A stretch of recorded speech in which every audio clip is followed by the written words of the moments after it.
Bonjour à tous, bon réveil sur Canal 3. Vous êtes les bienvenus dans votre matinale Actu Matin. Merci de vous installer. Wahab Alikbara, bonjour. Bonjour Christian, bonjour à tous. Voilà, dans nos échanges plateau de ce jeudi 15 octobre 2020, la question de la gestion des déchets solides. Les villes du Grand Okoye accueillent un vaste projet de ramassage et de traitement d'ordures. Le Bénin passe désormais à la modernité dans ce secteur. Des outils pour la professionnalisation de la précollecte des déchets sont acquis par l'État béninois. Des défis pour l'amélioration du cadre de vie des concitoyens sont donc à relever. Nous verrons ce matin la part de responsabilité de chacun de nous. Avec les débatteurs, nous reviendrons sur des décisions prises lors du dernier conclave gouvernemental pour en analyser la pertinence. Allons-nous vers une résolution, je dirais, complète des conflits récurrents entre agriculteurs et éleveurs? Du Conseil des ministres d'hier, on retient la mise en œuvre de nouvelles mesures allant dans ce sens. Il est désormais institué un conseil ou un comité national de gestion et de sécurisation du pâturage avec une mission bien précise. On la rappellera dans nos échanges plateau de tout à l'heure avec Herman Anyamboussou et Wahab Alikbara. Autre sujet à aborder également, la mécanisation et la promotion agricole, avec l'acquisition pour un montant de 10 milliards de francs CFA d'engins et d'équipements agricoles en vue de leur cession sous forme de subventions aux producteurs agricoles. Une relance de l'économie verte, tout porte à le croire. Les avis en plateau. Et puis ce matin, nous parlerons politique avec le parti Union Progressiste qui multiplie les actions de terrain. Ce parti était en activité hier dans la commune d'Abomey-Calavi. Une opération de distribution de cartes de membres est lancée désormais pour fidéliser et sécuriser les militants. On comprendra davantage ce qui est fait en ce moment par l'Union Progressiste. En plateau, nous aurons un membre du parti, il a nom Désiré Adadia. Il est notre invité du forum. Ce matin, on vous emmènera à apprendre à vous laver correctement les mains. Est-ce efficace pour réduire les risques d'infection? C'est la question que nous poserons à notre invité environnement de ce jeudi. Félix Adeyinka est expert en hygiène et assainissement. Il est l'invité de Fulbert Adimerossou. Prenez le rendez-vous, c'est dans la deuxième partie de votre matinale. Merci d'être avec nous et merci d'être fidèle à votre émission Actu Matin. Installez-vous tout de suite, la une des journaux. Alerte!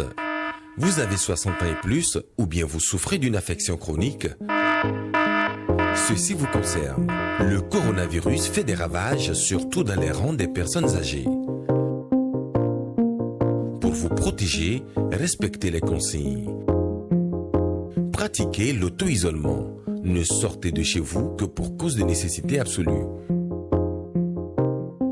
Il y va de la préservation de votre vie.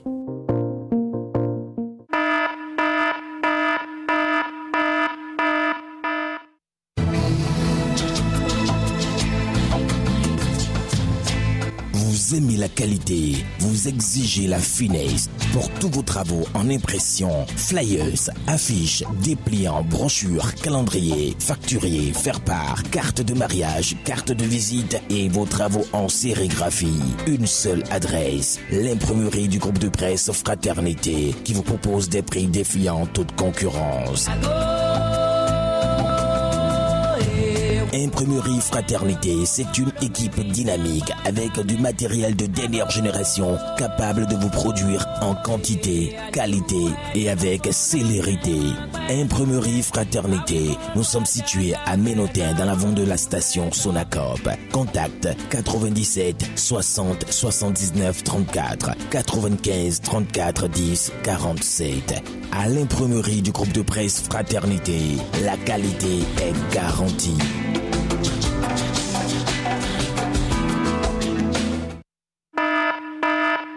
Alerte coronavirus.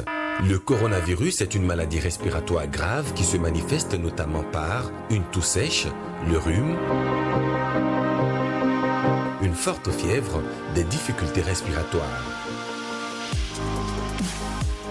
Si vous ressentez l'un quelconque de ces symptômes, que faire? Restez chez vous et appelez immédiatement le SAMU au 95 36 11 04 ou au 95 36 11 02 pour être pris en charge gratuitement. Attention, ne sortez pas. Attendez que les agents viennent à vous. N'allez pas dans une structure de santé, ni dans une pharmacie, ni chez votre médecin traitant. Vous contribuez ainsi à maîtriser la pandémie.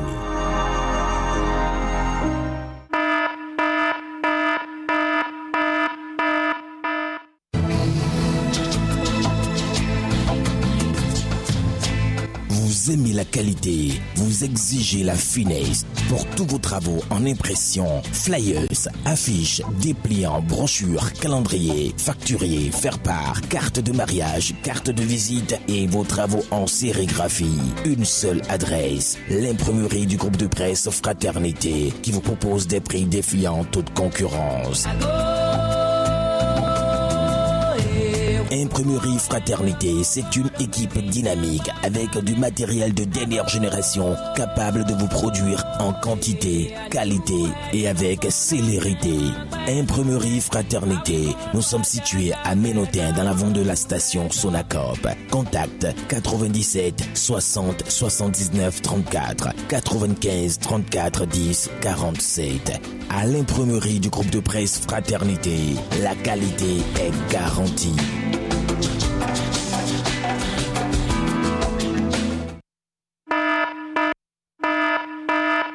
Alerte coronavirus. Le coronavirus est une maladie respiratoire grave qui se manifeste notamment par une toux sèche, le rhume, une forte fièvre, des difficultés respiratoires. Si vous ressentez l'un quelconque de ces symptômes, que faire? Restez chez vous et appelez immédiatement le SAMU au 95 36 11 04 ou au 95 36 11 02 pour être pris en charge gratuitement. Attention, ne sortez pas. Attendez que les agents viennent à vous. N'allez pas dans une structure de santé, ni dans une pharmacie, ni chez votre médecin traitant. Vous contribuez ainsi à maîtriser la pandémie.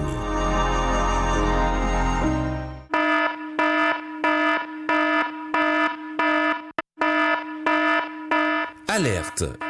Vous avez 60 ans et plus ou bien vous souffrez d'une affection chronique? Ceci vous concerne. Le coronavirus fait des ravages surtout dans les rangs des personnes âgées. Pour vous protéger, respectez les consignes. Pratiquez l'auto-isolement. Ne sortez de chez vous que pour cause de nécessité absolue. Il y va de la préservation de votre vie.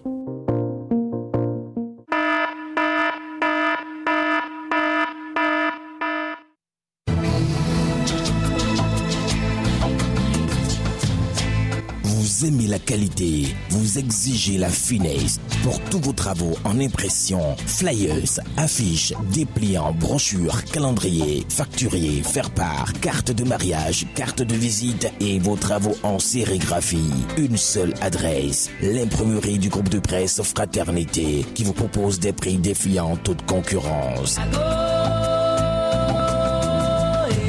Imprimerie Fraternité, c'est une équipe dynamique avec du matériel de dernière génération capable de vous produire en quantité, qualité et avec célérité. Imprimerie Fraternité, nous sommes situés à Ménotin dans l'avant de la station Sonacop. Contact 97 60 79 34 95 34 10 47. À l'imprimerie du groupe de presse Fraternité, la qualité est garantie.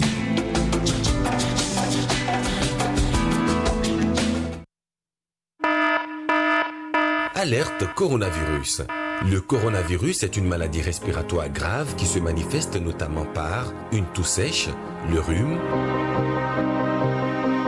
une forte fièvre, des difficultés respiratoires. Si vous ressentez l'un quelconque de ces symptômes, que faire? Restez chez vous et appelez immédiatement le SAMU au 95 36 11 04 ou au 95 36 11 02 pour être pris en charge gratuitement. Attention, ne sortez pas.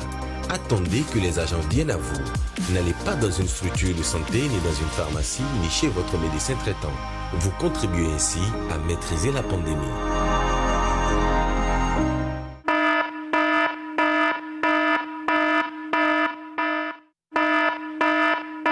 Alerte! Vous avez 60 ans et plus, ou bien vous souffrez d'une affection chronique? Ceci vous concerne. Le coronavirus fait des ravages, surtout dans les rangs des personnes âgées. Pour vous protéger, respectez les consignes. Pratiquez l'auto-isolement. Ne sortez de chez vous que pour cause de nécessité absolue.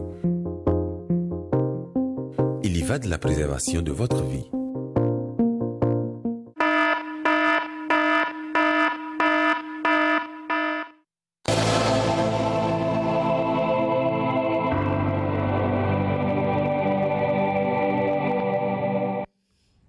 Allez, tout est désormais rentré en ordre. Nous pourrons donc poursuivre cette émission après cette petite interruption en direct. Voilà, vous êtes là. On vous écoute. Rabalikara, lecture des gros titres de la presse ce matin. Rebonjour Christian et rebonjour à tous. Les membres du gouvernement se sont rencontrés hier et la rencontre a donc accouché de plusieurs décisions assorties des nominations. Pêle-mêle comme ça, on cite le ramassage des ordures dans le Grand Nokoué. C'est Fraternité qui nous apporte cette information. Ramassage des ordures dans le Grand Nokoué, modernité doit rimer avec l'éco-citoyenneté. Exit les paniers, place maintenant à l'hygiène et au tri des ordures à la source. Habib Dakpogan à propos de la version papier de mémoire du chaudron. Tibus à Dagbé est l'une des meilleures plumes de ce pays. Importance du lavage des mains, les Béninois prennent conscience, mais suspension. 27 nouvelles contaminations à la COVID-19 enregistrées. Information à découvrir à la page 4 du quotidien Fraternité. Aristide Dago sur les décès en période de crue. Candy nous interpelle, nous apprend-il. Mali, après les libérations, les hostilités reprennent. À la une maintenant de l'événement précis, Grand Prix africain des services d'État, le président Louis Vlavonou de l'Assemblée nationale distingué au Rwanda. L'événement précis qui précise donc que la 5e session extraordinaire s'ouvre ce jour au Parlement. Don de kit scolaire à Zimvier. Zimvier, c'est un arrondissement de la commune d'Abomey-Calavi. Eh bien, le maire Angelo Arrangino a pu plusieurs parents d'élèves. Quotidien Le Contemporain, immense engouement des Béninois pour la carte d'identité biométrique. La NIP rassure et s'engage à satisfaire tous les citoyens avec efficacité. Lire le communiqué de l'Agence nationale d'identification des populations dans les colonnes du quotidien Le Contemporain. Et puis, pâturage des animaux en République du Bénin. Le gouvernement adopte de nouvelles modalités de gestion. Info Plus, société, le développement des énergies renouvelables, engagé Bénin, combat pour une transhumance vertueuse. Mécanisation agricole, 10 milliards de francs CFA affectés à l'acquisition des matériels. L'autre quotidien, promotion agricole par le gouvernement, 10 milliards de francs CFA de tracteurs subventionnés pour les agriculteurs. Et puis journée internationale de la femme rurale, le gouvernement gagne le pari de l'accès des femmes rurales aux services énergétiques modernes. Le challenge à présent, mécanisation agricole au Bénin, l'administration Talon débourse 10 milliards de francs CFA pour la révolution verte. Et puis démission atypique au sein du parti Moël Bénin quand les feuilles mortes sont tombées de l'arbre à Yadji. Le matinal, acquisition de machines à hauteur de 10 milliards de francs CFA, un nouveau souffle à la mécanisation agricole, redéploiement des aspirants, la liste contestée, réajustée. Information à découvrir à la page 4 du quotidien Le Matinal. Les 4 vérités à présent, confirmation des changements de filière, dernier délai au nouveau bachelier prévu pour le 23 octobre. Lancement officiel de la distribution des cartes de membres aux militants. L'Union progressiste renforce sa cohésion et sa base. Le militantisme en œuvre au sein de l'Union progressiste. Et puis, supposé départ au sein de l'UDBN, Claudine Prudence surréagit et parle de démission montée de toutes pièces. Ces manœuvres sont loin, et là vraiment très loin de pouvoir entamer mon moral, déclare la présidente du parti UDBN, Claudine Prudencio. Matin libre, présidentiel de 2021 et parrainage, 4 ou 9 candidats au plus. La nation, rencontre du CEO du Millennium Challenge Corporate avec Patrice Talon. Concrès satisfait des avancées du Bénin. Et puis mécanisation agricole, 10 milliards de francs CFA pour accélérer le processus. L'investigateur du jour vit des partis politiques. L'Union progressiste identifie et fidélise ses sympathisants par des cartes de membres. La distribution démarre ce jeudi pour prendre fin le 31 octobre. Insécurité. Le revendeur d'une moto volée à l'église à Ouessé, arrêté à Parakou. L'indépendant, assainissement des villes du Grand Nokoué, 550 tricycles offerts à 69 PME de pré-collecte de déchets. 3e édition des élections professionnelles au Bénin. Adijatou Massis installe le comité électoral national. Quotidien L'Informateur, équipement de l'Agence nationale pour la transfusion sanguine, talon des caisses, 1 milliard de francs CFA pour la mère et l'enfant, acquisition de réactifs consommables et poches de sang pour un service continu. Et puis reprise des activités d'art, de sport et de culture à l'université d'Abomey-Calavi. Ghislaine Fagbou lance un atelier de 3 jours au profit des étudiants. L'événement du jour, pour finir, lancement officiel de la distribution des cartes de membres, l'Union progressiste en marche pour la victoire en 2021. Et puis l'ARCEP Bénin qui met en garde les fraudeurs, les fournisseurs illégaux des services postaux aussi avertis. Voilà, Christian, un tour rapide des parutions ce jeudi avec Fraternité qui revient sur une des décisions prises hier en Conseil des ministres. Il s'agit bien entendu du ramassage des ordures dans le Grand Nokoué. Voilà, le gouvernement qui a débloqué beaucoup d'argent pour l'achat donc de tricycles. On rappelle que pour l'instant 550 tricycles sont acquis et seront mis à la disposition donc des organisations en charge de la précollecte des déchets dans le Grand Nokoué. Et il a déclaré, je cite, qu'il n'y aura plus de frustrés. Ce sont là les propos de José Didier Tonato, ministre du cadre de vie. Voilà. Oui.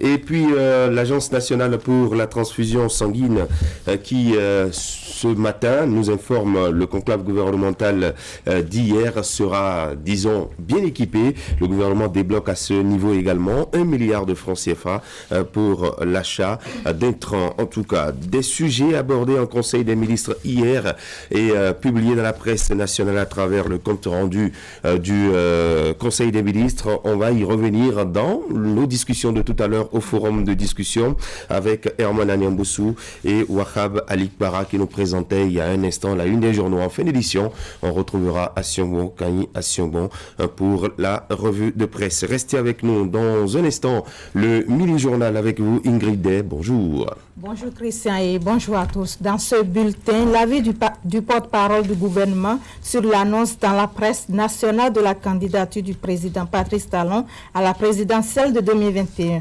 C'était au cours d'un point de presse animé par Alain Oronla hier à l'issue du compte-rendu du Conseil des ministres. Et puis l'organisation des élections professionnelles au Bénin entre dans sa phase active après une attente qui a duré 10 ans. Les membres du comité électoral national connu depuis le 12 octobre dernier ont été officiellement installés dans l'après-midi d'hier. Voilà, restez en place. Ingrid, le développement de tous ces titres, c'est dans un instant. Alerte! Vous avez 60 ans et plus ou bien vous souffrez d'une affection chronique? Ceci vous concerne. Le coronavirus fait des ravages, surtout dans les rangs des personnes âgées. Pour vous protéger, respectez les consignes. Pratiquez l'auto-isolement. Ne sortez de chez vous que pour cause de nécessité absolue. Il y va de la préservation de votre vie.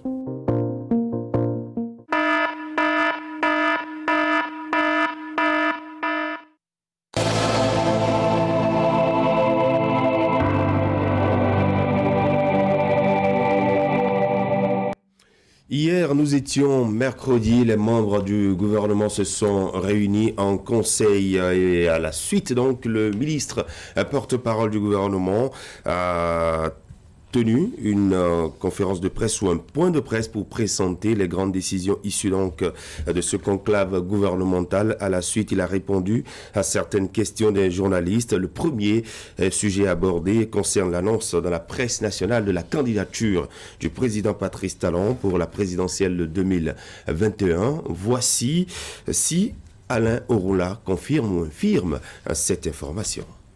Je voudrais me référer à l'interview que le président de la République a donnée à votre confrère Jeune Afrique, interview à l'occasion de laquelle le président de la République a dit vouloir réserver la primeur de la décision qu'il a prise à son peuple. J'ai espoir, et je suis d'ailleurs sûr, je n'ai pas de doute que cette promesse sera honorée, de sorte que je voudrais vous inviter à la patience. Voilà, à l'instant, Alain Orula, ministre de la Communication. Ingrid Day, le deuxième sujet qui a retenu l'attention au cours de ce point de presse est relatif au scandale financier à la Direction générale des impôts. En effet, Christian, face à la légèreté administrative constatée dans cette structure, un acteur politique, a-t-on appris, exige la démission du directeur général des impôts et du ministre de l'économie et des finances. Que répond le gouvernement? Je voudrais tout simplement dire que tout le monde n'a pas l'agilité de la personnalité politique qui aurait tenu ces propos. Ce qui est sûr, c'est que le gouvernement fait preuve de la plus grande transparence en poursuivant les investigations relatives à ces malversations. C'est une initiative qui n'a pu être prise que par l'exécutif, à qui on ne peut pas reprocher d'avoir tenté d'étouffer ce scandale, mais qui, bien au contraire, a ouvert et a entamé les poursuites. Le temps de la justice n'est pas celui des tribuns. Je crois que, par sagesse, nous devrions laisser la justice, qui est saisie de cette question, procéder à toutes les auditions et toutes les investigations, afin que nous sachions l'étendue des dégâts et les éventuels responsables de cette malversation dont je rappelle que le gouvernement, en toute transparence, a initié les poursuites et donc n'est pas dans la logique dénoncée par la personnalité politique en question. Voilà, on change de cap à présent. Les membres du comité électoral national, connus depuis le 12 octobre dernier, ont été officiellement installés dans l'après-midi d'hier. La cérémonie s'est déroulée dans les locaux du ministère du Travail et de la Fonction publique en présence du ministre Adidjatou Matisse. Reportage. Voici ceux qui sont chargés d'organiser les élections professionnelles, les troisièmes de l'histoire au Bénin. Au nombre de 18, ces hommes et femmes qui viennent tous du monde des travailleurs ont été nommés par un arrêté ministériel datant du 12 octobre 2020 suite à l'adoption par le Conseil des ministres de 2 décrets. Mesdames et messieurs les membres du comité électoral national, vous convenez avec moi qu'il s'agit pour vous, lors des travaux du comité, de relever un défi majeur par votre capacité à transcender les clivages de divers ordres pour l'organisation des élections professionnelles transparentes, susceptibles d'assainir le paysage syndical de notre pays et d'offrir aux gouvernants des interlocuteurs régulièrement élus. Le gouvernement, lui, dit avoir joué sa partition dans la préparation des élections professionnelles nationales attendues depuis 10 ans. Il revient maintenant à ses membres du comité électoral de jouer la leur pour éclaircir le paysage syndical au Bénin. Leur mission, conduire avec impartialité le processus jusqu'à l'élection des interlocuteurs légaux des gouvernants actuels. Nous sommes à un tournant décisif de l'animation de la vie syndicale dans notre pays et je garde l'espoir que vous ne ménagerez aucun effort pour que la 3e édition des élections professionnelles nationales devienne une réalité dans les tout prochains mois. Les dés sont ainsi jetés pour la phase active des opérations électorales du monde des travailleurs. L'enjeu ici, c'est la représentativité. Et pour être représentative, les centrales ou confédérations syndicales doivent obtenir au moins 20% des suffrages exprimés. Le scrutin, lui, doit se dérouler avant la fin de l'année 2020, a martelé la ministre du Travail et de la Fonction publique. Remise de matériel roulant et informatique aux techniciens de la zone d'intervention du programme d'appui au secteur du développement rural PASER. C'est un appui de la coopération suisse à travers la plateforme Suisse Contact qui vise à améliorer les travaux d'exécution des activités de la phase du PASER. Nassi Salosé, William Sanoussi. Ce matériel à Monsieur le ministre. Ce geste symbolique a valeur de réception officielle de cet appui logistique destiné aux agents en charge de l'exécution du programme d'appui au secteur du développement rural PASDER, un don de la coopération suisse qui vise à améliorer les travaux d'exécution de la phase 3 du dit programme. Vous savez que la coopération suisse est un bailleur un peu particulier. Nous ne sommes pas un bailleur qui reste dans le bureau pour signer un chèque et attendre le rapport final. Nous sommes un bailleur qui aime bien un tout petit peu se salir les mains sur le terrain aussi, participer aussi avec de l'expertise dans la mesure de notre savoir, une vraie coopération à part égalitaire. Une coopération à part égalitaire qui offre à ces techniciens de l'agriculture ces matériels roulants et informatiques composés de 2 véhicules 4x4, 60 motos, 65 ordinateurs portatifs, des photocopieuses, imprimantes et rétroprojecteurs, le tout d'un montant d'environ 143 millions de francs CFA. Une assistance qui est faite à travers le consortium Suisse Contact, l'ARES. À ce titre, nous, membres du consortium Suisse Contact, l'ARES, réitérons nos sincères remerciements à la DDC qui, depuis 2015, nous a fait entièrement confiance et nous a encore mandaté pour la gestion stratégique de la phase 3 du PASER. Engagement au nom de mes pairs de faire un bon usage du précieux matériel que vous mettez à notre disposition et d'améliorer les performances au cours de la phase du PASER qui commence. Au-delà de la phrase qui dit « nous allons faire bon usage », il est de votre devoir, si vous vous aimez vous-même, pour sortir de la précarité, de la pauvreté, d'utiliser ces moyens, aussi modestes soient-ils, pour changer votre vie et contribuer à révéler le Bénin. Sur le terrain, les signaux sont au vert avec des résultats satisfaisants enregistrés à l'issue de la mise en œuvre des 2 premières phases, ce qui a contribué à l'extension spatiale du PASDER à partir de 2020 pour sa 3e phase. Désormais, la zone d'intervention passe de 12 à 27 communes des départements du Borgou, de l'Alibori, de l'Atakora et de la Donga. Éducation maintenant, soutenance de thèse de doctorat à l'université d'Abomey-Calavi. Juliano Hundonungo accède au grade du docteur dans l'option aménagement et gestion des ressources naturelles. Ils s'en sont avec la mention très honorable, suivie des félicitations du jury. Wahab Alitara et Henri Gansi.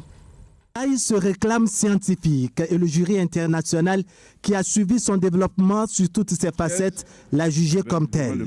Du Togo au Cameroun, en revenant au Bénin, le jury présidé par le professeur Brice Sensin a salué la thèse de Juliano Hundonugbo, désormais admis au grade de docteur de l'université d'Abomey-Calavi dans l'option aménagement et gestion des ressources naturelles. Ce qu'on lui demande, c'est sa capacité à utiliser la science pour raisonner, voyez, ce produit d'intérêt, j'allais dire largement sous-régional, pourquoi pas international. Il l'a fait avec brio, et avant que nous n'acceptions le travail, il a d'abord fallu, selon les règles de notre école doctorale, qu'il sorte ce qu'on peut appeler des manuscrits de chapitres de ce travail qu'il doit publier dans une revue à la faculté des sciences agronomiques. La tradition est beaucoup plus portée vers l'anglais. Nous sommes plus ou moins bilingues dans les écrits. Ce qu'il a fait, sa thèse est entièrement en anglais. Il a soumis ses publications qui ont été acceptées à l'international, ce qui complète les 6 membres du jury qui ont évalué ce travail. C'est le Néré qui est mis sur le tapis ici à travers ses vertus et sa présence quasi permanente dans nos assiettes, mais avec un accent particulier sur sa valeur socio-économique et la technique de sa survie. L'impétrant a utilisé le langage scientifique pour démontrer la pertinence de ses analyses et son directeur de thèse, l'honorable Barthélemy Kassa, dans la toge de docteur et maître de conférence de l'université d'Abomey-Calavi, explique les paramètres indispensables à la conservation de cette espèce, notamment le néré. Le néré, vous savez très bien ce que cela représente dans vos assiettes, ce que cela représente dans l'économie nationale. Cette pression, est-ce qu'on pense à comment est-ce que le néré va être exploité de façon durable? Est-ce qu'on pense à sa conservation, à sa durabilité dans le temps?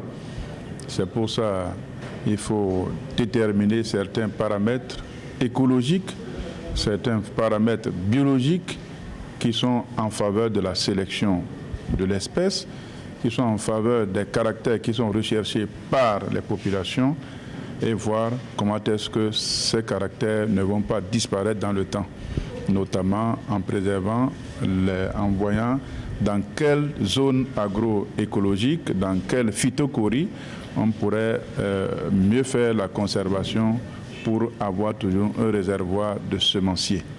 C'est ce que le candidat a présenté. Ce travail a principalement porté sur cette espèce parce que le néré aujourd'hui est considéré comme une espèce de valeur qui est fortement exploitée par les populations locales parce que l'espèce en elle-même fournit d'importantes ressources, comme ce que disait mon directeur de thèse tout à l'heure, c'est-à-dire la finalité c'est d'arriver quand même à faire asseoir les stratégies pour une conservation durable de l'espèce. Parce que effectivement, si je me réfère au constat habituel fait, plus précisément sur le plateau d'Abomey, c'est que à partir de cette latitude à l'échelle nationale, c'est que c'est plus possible de retrouver de peuplement relativement installé pour l'espèce parce que la plupart des pieds de l'espèce sont quasiment déjà abattus par les populations à cause des pratiques de l'agriculture extensive. La thèse de Juliano Hundonugbo lui a coûté visiblement 5 années de recherche sur le terrain. Le désormais nouveau docteur a déjà à son actif 2 publications scientifiques et il promet prendre en compte les différentes observations du jury pour améliorer la qualité de son travail. Ouverture hier de la 2e session du Conseil départemental de concertation et de coordination. Le plan national de santé communautaire et le plan de développement communal sont entre autres les sujets abordés lors de cette rencontre. Ulrich Gaba nous fait le point. Après la première session tenue en janvier 2020, le préfet du littoral est à nouveau face aux conseillers municipaux de Cotonou pour la 2e session du Conseil départemental de concertation et de coordination, CDCC. Au menu de cette rencontre, la dernière de l'année en cours, les questions de développement pour faire du littoral la vitrine du Bénin. Quoi de plus opportun que de rappeler encore ce que représente cette institution qui se définit comme étant par excellence un organe participatif de réflexion et de définition de stratégies visant essentiellement au développement local durable mission primordiale à nous assignée par l'État, avec quasiment une obligation de résultat. Et ceci s'avère d'autant plus indiscutable que le bel exemple nous est donné au plan national par nos autorités centrales, ne serait-ce qu'à travers l'exécution méthodique et sans désemparer du programme d'action du gouvernement, toute chose qui, de nos jours, rafraîchit admirablement l'image de notre cher pays de par le monde, avec la ferme conviction que je peux compter sur vous pour conduire en toute confiance le navire départemental à bon port. Cette deuxième session du Conseil départemental de concertation et de coordination a enregistré plusieurs communications animées par d'éminentes personnalités. Au menu des échanges, la politique nationale de santé communautaire 2020-2024, le plan directeur d'aménagement du pôle sud et le plan de développement communal. Les apports, les questions et les réponses ont permis aux conseillers d'appréhender la portée des outils de développement mis en place par le gouvernement du président Patrice Talon et le rôle dévolu aux responsables locaux pour accompagner la politique de développement à la base. On nous a parlé des relais communautaires et je trouve que c'est une très bonne chose parce que nous-mêmes, nous ne pouvons pas passer de maison en maison pour résoudre certains problèmes. Donc ce sont des gens à former qui feront le travail d'intermédiaire entre les élus que nous sommes et les administrés et les transmettre à qui de droit pour qu'on puisse savoir qui prendre en charge. C'est une très bonne chose. Nous avons des voies qui sont asphaltées. Nous avons quand même des infrastructures. Nous avons la modernisation de notre aéroport pour ne que citer ces projets structurants. Nous devons l'accompagner. En l'accompagnant, nous devons quand même définir un plan d'occupation, les zones de contrainte, les zones urbaines, les zones agricoles. Ça là, on doit aller très vite au niveau de la ville pour pouvoir empêcher les gens de construire dans les marécages. Et nous devons aussi avoir des plans architecturaux suivant des zones pour que cette ville soit une ville vraiment phare dans la sous-région. Et j'aurais souhaité aussi que notre président, le président Patrice Talon, mette donc dans son programme d'action du gouvernement un plan architectural politique, parce qu'il s'agit d'une volonté politique, pour que au moins les grandes villes du pays, du moins les villes des communes à statut particulier, puissent avoir aussi un plan architectural pour qu'il y ait de l'esthétique. Pour la plupart des conseillers municipaux présents à cette deuxième session du CDCC, c'est un baptême de feu. Ils sont contents et fiers de se savoir au cœur de la politique de développement pour l'amélioration des conditions de vie des populations. D'une rencontre à une autre, Parakou accueille depuis mardi une audience publique sur le projet de construction et d'exportation d'un pipeline de la frontière Bénin-Niger. Organisée par l'Agence béninoise de l'environnement, elle vise à informer les populations sur les retombées de ce projet dans les localités ciblées pour l'accueillir. On fait le point. Audience publique pour montrer l'importance du projet de construction et d'exploitation d'un pipeline de la frontière nigéro-béninoise à Semekpodi du pétrole brut du bloc pétrolier Agadem du Niger aux populations. C'est l'objectif de cette séance informative initiée par l'Agence béninoise de l'environnement. Normalement, l'audience publique devrait se faire dans toutes les communes traversées par le pipeline. Mais à cause de la situation où nous pouvons regrouper pas plus de 50 personnes, nous avons choisi de faire un regroupement dans 2 centres, Parakou et Semekpodi. Les consultants vont nous présenter le projet en 3 phases. D'abord, nous présenter le secteur, c'est-à-dire le milieu d'études. Ensuite, les impacts et ensuite les mesures prises pour que ce projet soit quand même un projet accepté par tous. Le pipeline traversera 17 communes du Bénin avec à la clé 2 stations de pompage sur le tronçon béninois à Tchaorou et à Gogoun. D'une capacité de transport de 4,5 millions de tonnes par an, soit 35 millions de barils, l'ouvrage comportera 8 stations de pompage, 6 au Niger et 2 au Bénin. D'une longueur de 2000 km, dont 675 sur la section béninoise, le pipeline traversera les départements de l'Ouémé, du Plateau, des Collines, du Borgou et de l'Albouri.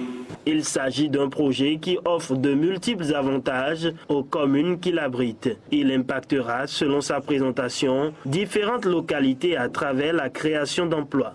Le projet, d'un coût global de 608 milliards de francs CFA, est entièrement financé par la société WAPCO Bénin et créera environ 2500 emplois durant la phase de construction prévue pour durer 2 ans et entre 300 et 500 emplois permanents durant la phase d'exploitation. À l'instar du Niger, le Bénin bénéficiera également de la construction d'infrastructures socio-communautaires dans les localités que traversera le projet sur son territoire. C'est d'ailleurs pourquoi les autorités invitent les populations à se mobiliser pour tirer grand profit de ce projet d'envergure. Les 2 stades omnisports du Mono prévus dans le PAG sont visités lundi dernier par l'autorité préfectorale. Serge Rozinsou est allé en effet à Comé, puis à Grand Popo pour s'enquérir du niveau d'avancement des travaux. Geoffroy Vincent et Florent Do. En tenue tel un chef de chantier, le préfet du département du Mono est ici en tournée d'inspection. Accompagné de son staff, il fait le tour des chantiers d'édification de stades omnisports entamés depuis quelques mois par le régime de la rupture et du nouveau départ pour le compte du programme d'action du gouvernement. Comme Lanzinsou a ainsi visité les 2 chantiers en cours sur son territoire, à Kobé et à Grand Popo. Dans un premier temps, on a marqué un arrêt à Kobé où on a visité ce qui est fait là-bas. Les travaux évoluent bien et nous ont dit que ces derniers temps, ils ont été embêtés par les pluies diluviennes qui s'abattent sur Comé. Ça a quelque peu ralenti les travaux. En dehors de quelques problèmes qu'ils ont évoqués, qui ont déjà trouvé des solutions. Ensuite, nous nous sommes rendus sur le chantier de Grand Popo. Là, à vrai dire, c'est rassurant. Ce que j'ai vu, c'est rassurant. Si on met les bouchées doubles, je pense qu'on peut avoir, pour ce qui concerne le stade de Grand Popo, si on met les bouchées doubles, nous pouvons réceptionner les travaux avant fin décembre. La construction des 2 stades avance à grands pas et les sportifs pourront jouir de ces joyaux dans les prochains mois. Les grosses œuvres sont achevées pour la plupart sur les 2 sites. Si à Grand Popo, les voies d'accès existent déjà et sont praticables, tel n'est pas encore le cas à Kobé. Par rapport à Kobé, il y a les voies d'accès au stade qu'on doit refaire. Actuellement, ces voies ne sont pas en bon état. Il faut les aménager. C'est ça là qui surtout va prendre du temps. Il faut dire que ce stade-là va drainer beaucoup de monde. Quand les jeunes se déplacent, ceux qui aiment le football vont se déplacer. Vous voyez, il y aura des activités très rapidement qui vont se développer autour de ce stade. Ça va engendrer le développement de Grand Popo et de Comé. Dans sa délégation, le préfet du Mono avait également à ses côtés le directeur départemental du sport du Mono, Ikel Anani, et celui du cadre de vie, Gabin Aklombessi.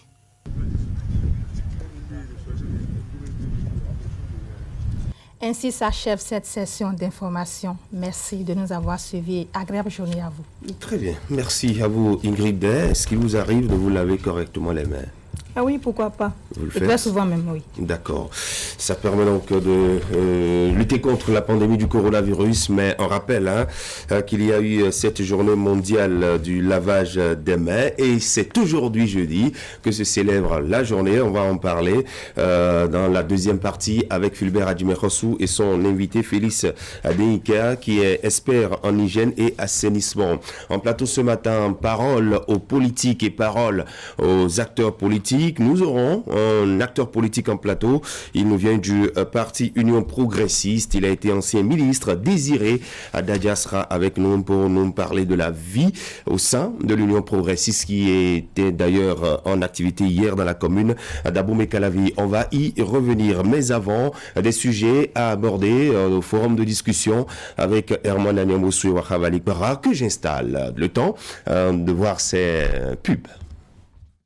ESM Bénin, École supérieure de management accréditée par l'État béninois, offre des cours en licence et master dans les filières suivantes: banque et finance et assurance, finance, comptabilité et audit, marketing, communication et commerce, management des ressources humaines, système informatique et logiciel, hôtellerie et tourisme, transport et logistique, entrepreneuriat et gestion de projets, etc. Les diplômes ESM Bénin sont homologués par l'État béninois et reconnus sur le plan international. Des formations à la carte avec introduction de l'anglais, parlé et écrit, l'apprentissage du chinois et l'accompagnement psychologique des étudiants. À ESM Bénin, nous organisons des séminaires de partage d'expériences avec des experts et hommes d'affaires. Pour un avenir assuré et des emplois garantis, choisissez l'École supérieure de management ESM Bénin. Rejoignez ESM Bénin sur le site de Kourounou, face au stade de l'Amitié et à Calavi, Carrefour Zopa. Pour plus d'informations, contactez plus 229 21 38 26 43 ou le 97 30 84 84 ou le 96 35 75 75. ESM Bénin, le chemin vers l'emploi. À leur naissance,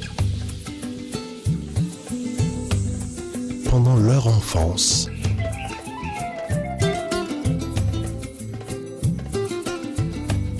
tout au long de leur formation,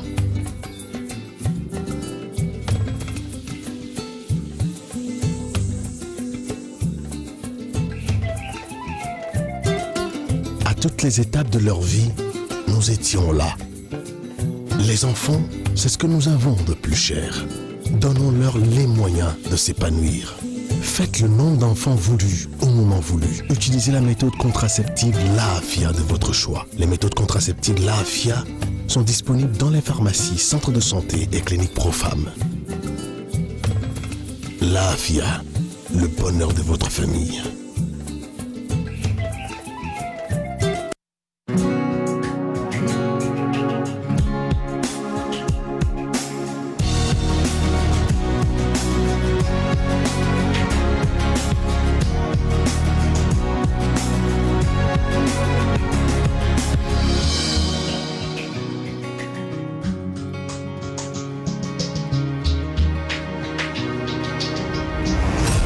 Quand ça vous prend, on n'est jamais assez prudent. Sous la pression,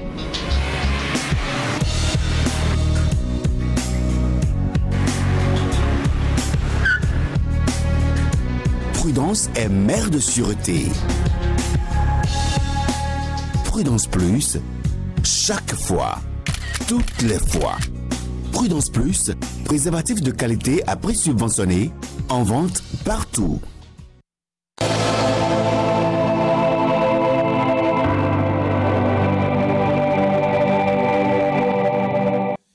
Et voilà, nos discussions en plateau s'ouvrent à partir de cet instant. Herman Anyamosou, bonjour. Bonjour Christian Dalédian. Vous êtes avec nous à Ravalipa. Merci d'être là. Rapidement, on aura 4 sujets à aborder ce matin. 2 sujets tirés du Conseil des ministres d'hier. Et un tout premier sujet qui fait l'actualité depuis plusieurs semaines, voire plusieurs mois. Déjà, même si on passe à une nouvelle phase désormais, 550 tricycles acquis pour une couverture totale des villes du Grand Noko. On rappelle Cotonou, Semapodji, Porto Novo, Abomey-Calavi et puis Ouida. Alors ce sont là les villes du Grand Noko qui vont bénéficier désormais d'un nettoyage, je dirais, professionnel et complet des ordures. Alors on passe à une nouvelle phase, Wahab Ali Para, dans la gestion des déchets solides. Oui, on passe à une nouvelle phase aussi bien dans la pratique, dans les méthodes et les moyens mis en œuvre pour que désormais les villes citées, Cotonou, Abomey, Calavi, Semepoji, Ouida, n'est-ce pas, et Porto-Novo, n'est-ce pas, soient davantage propres. Il y avait déjà une politique de gestion des ordures qui était en cours. On a décidé de moderniser les machines qu'on a apportées, en tout cas les tricycles qu'on a apportés sont d'une particularité qu'on n'a jamais vue. Ce ne sont pas les tricycles qui transportent ce que nous appelons les clobotos ordinaires qui transportent les marchandises et font un peu de tout dans la ville de Cotonou. Donc il y a une certaine particularité qui est apportée, c'est de voir comment les populations elles-mêmes vont accompagner pour que le résultat soit atteint. Il faut comprendre que c'est un travail d'équipe. Il ne s'agit pas de voir le gouvernement, n'est-ce pas, déployer toute une machine, tous les moyens qu'il faut pour embellir, alors que les populations pour qui le travail doit être fait, à qui les populations qui sont les bénéficiaires n'accompagnent pas. Donc il faut souhaiter que les populations puissent déposer les ordures là où il faut et quand il faut. Il ne faut pas dire non parce que je travaille, ma maison est souvent fermée, je ne mets pas les ordures peut-être à l'emplace, à sa place pour que les équipes de collecte d'ordures puissent passer et ramasser. Ça, c'est une première étape. Maintenant, la particularité de ces machines vient poser une nouvelle responsabilité. Oui. C'est quoi? C'est que ce que nous connaissons pour les anciens clobotos, les anciens qui manquent d'équilibre, le travail se faisait beaucoup plus manuellement. Ça veut dire que les chargés de collecte passent, ils prennent vos ordures. Parfois, on a des bidons jaunes, des bidons d'huile là, dont on a coupé la tête et eux, ils prennent ça, ils déversent. Premier aspect, vous avez ceux qui sont dans le carton, ceux qui sont dans les sacs d'engoté, comme on dit, et autres. Et quand ils vous débarrassent de vos ordures, ils salissent encore votre environnement parce que c'était mal fait.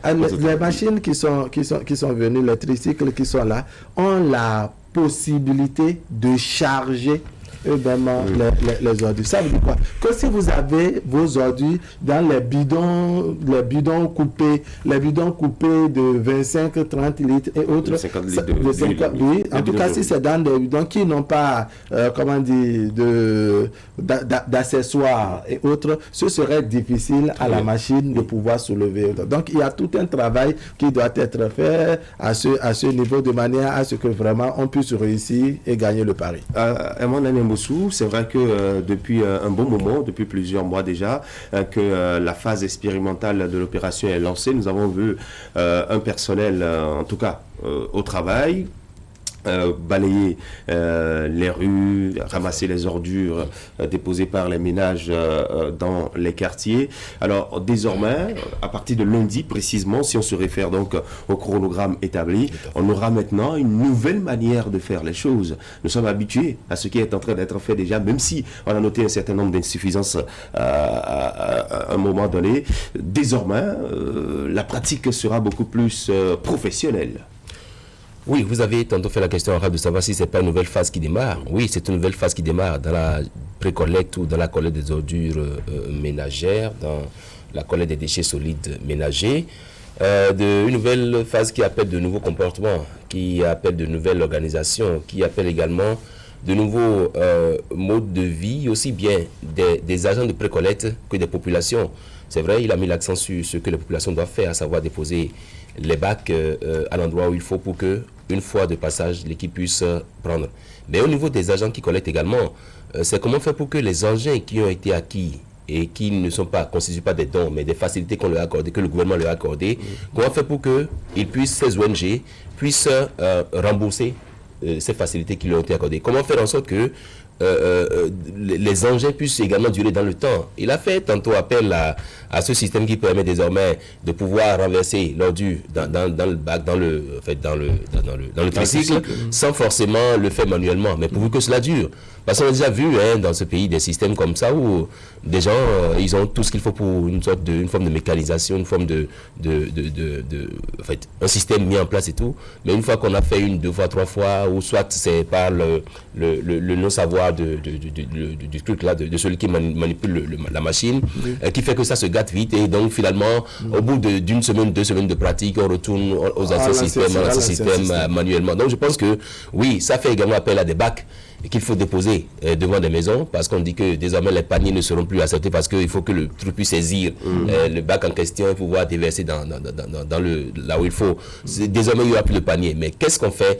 Est-ce qu'on a aujourd'hui au Bénin des bacs qui sont adaptés? Parce que n'oubliez pas, quand j'ai déposé mon bac à ordures, je ne sais pas trop, dehors, et qu'il pleut, est-ce que les bacs que nous avons permettent quand même de ne pas garder l'eau sous les ordures? C'est autant de questions. Donc ça veut dire quoi? Ça veut dire que soit on nous demande d'acheter des bacs qui sont adaptés, donc qui ont des endroits par lesquels, même quand il pleut et que l'eau entre, ça puisse sortir, parce que là également, on a beau tout faire, si je dépose ça dans mon bac à ordures, dehors, et qu'il pleut, et qu'il y a l'eau qui stagne, ça peut rentrer de toute façon. Je pense que ça a de nouveaux comportements, un autre problème à ce niveau. Donc je pense que c'est petitement qu'on va nous habituer, mais pourvu que cela dure. Justement, vous voyez à l'écran là, c'est tricycle, couleur verte, pour parler un peu donc de la verdure, et c'est équipé d'un système mécanique qui permet donc de soulever un peu comme les camions bennes, voilà. Choses et autres. Alors finalement, on rappelle également aux téléspectateurs qu'il y a un système informatique de gestion de ce mécanisme qui est mis en place pour pouvoir contrôler, surveiller et assurer l'efficacité du travail qui se fera sur le terrain. Nous attendons donc de voir à partir de lundi quelle est donc la nouvelle dynamique qu'on veut impulser à cette opération. Nous vivrons certainement dans un cadre de vie beaucoup plus amélioré, beaucoup plus assaini, si les populations accompagnaient véritablement. Oui, on s'attend à cela, et je souhaite vraiment que de manière exceptionnelle, on puisse communiquer suffisamment autour de ces nouvelles réalités, de ces nouvelles donnes auxquelles les populations doivent faire face. Parce que souvent la communication manque et les populations se retrouvent plus ou moins étrangères à de nouvelles, à de nouvelles réformes et à de nouvelles réalités qu'on leur apporte. C'est un combat qui se mène pratiquement depuis l'avènement du régime de la rupture. Le combat contre les ordures, les déchets solides ménagers. Aujourd'hui, on a de nouvelles machines qui viennent pour accompagner le travail qui se faisait avant. Il va falloir qu'on communique davantage et que chacun puisse jouer sa partition un peu pour que ça puisse durer comme le souhaite Herman Aniambossou, ce qui est également le souhait de beaucoup de Béninois.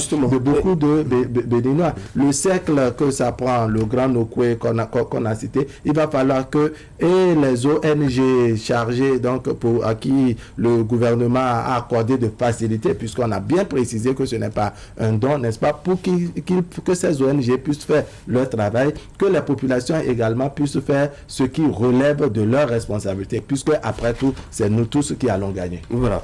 On va passer sur cette question, juste ajouter que oui, de nouvelles organisations, de nouveaux comportements. Mais à ce niveau également, je pense que le ministère en charge du cadre de vie doit veiller à ce qu'il y ait une sorte d'uniformisation au niveau des coûts. C'est vrai que nous sommes prêts à consentir le sacrifice qu'il faut, les populations sont également là, sont prêtes à consentir le sacrifice, mais vous constatez que ces ONG de précollecte, quelquefois, font un peu à la tête du client.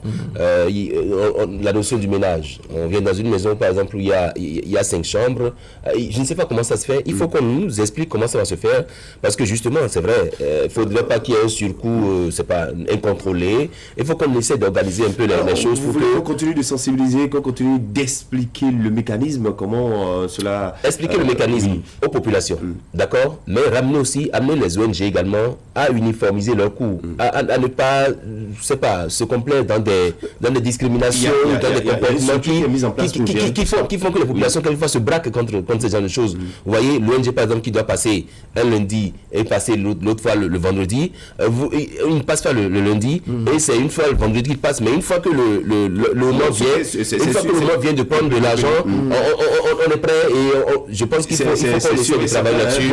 C'est un société de gestion des déchets solides qui a la responsabilité de conduire cette opération de pré-collecte, de nettoyage dans le Grand Nokoué aura un cahier de charge bien défini qu'elle mettra à la disposition de ces sociétés. Ce qui est certain, il y a quand même toute une batterie également à la mesures communication que je souhaite autour de cette réalité. Tout ce que Herman vient de dire, c'est ce que nous avons déploré, n'est-ce pas, avec les équipes qu'on peut qualifier d'équipes précédentes, c'est-à-dire ceux qui ont travaillé jusque-là avant qu'on ne nous apporte les machines.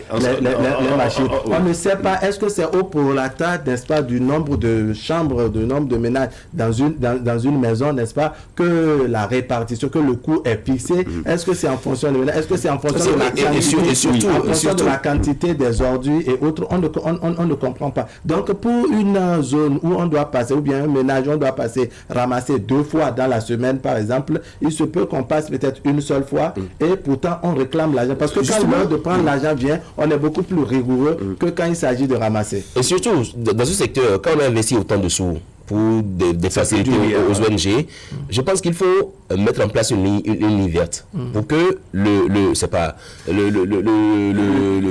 citoyen lambda qui se sent lésé ou qui constate qu'il y a une certaine pagaille qui s'observe dans sa zone puisse rapidement saisir cette ligne verte-là. C'est pour cela parce que cette solution informatique de suivi qui est trouvée par la Société de gestion des déchets solides pour un suivi effectif de l'opération de pré-collecte. C'est une très bonne initiative. Herman Anyamboussou, oui, la transhumance, on en parle à chaque saison avec ces conflits récurrents entre agriculteurs et éleveurs. Apparemment, le gouvernement, en Conseil des ministres, trouve une solution efficace pour lutter contre ces conflits en mettant en place un comité de gestion et de sécurisation du pâturage qui aura donc à préparer, à mettre en œuvre et à suivre les activités de gestion du pâturage, à prévenir les conflits entre éleveurs et agriculteurs et à participer également au règlement, je dirais, diligent de ces conflits qui surviennent par moment. Je pense que le Conseil des ministres hier a fini par tenir le bon bout dans ce dossier qui très souvent oppose les éleveurs aux agriculteurs et qui se solde souvent par des pertes en vies humaines ou alors des dégâts matériels. On en a encore eu il y a quelques mois dans certaines régions du pays. Justement parce que l'agriculteur qui sait par exemple que si sa culture est dévastée, il peut se référer à un comité pour voir ses dégâts évalués et se faire payer le coût, juste le coût qu'il faut. Je ne vois pas cet agriculteur en train de s'en prendre à un éleveur qui, en faisant pâturer ou en faisant paître ses animaux, lui crée des dégâts. Parce que justement, quand on me dit par exemple qu'il y a un couloir pour la transhumance, est-ce que vous êtes sûr que l'éleveur peut contenir ces animaux-là? Un éleveur qui a peut-être 300 à 400 têtes de bovins, vous le voyez contenir ces animaux, les animaux qui constatent que là où vous me dites de ne pas passer, il y a du vrai pâturage que je peux rapidement gérer.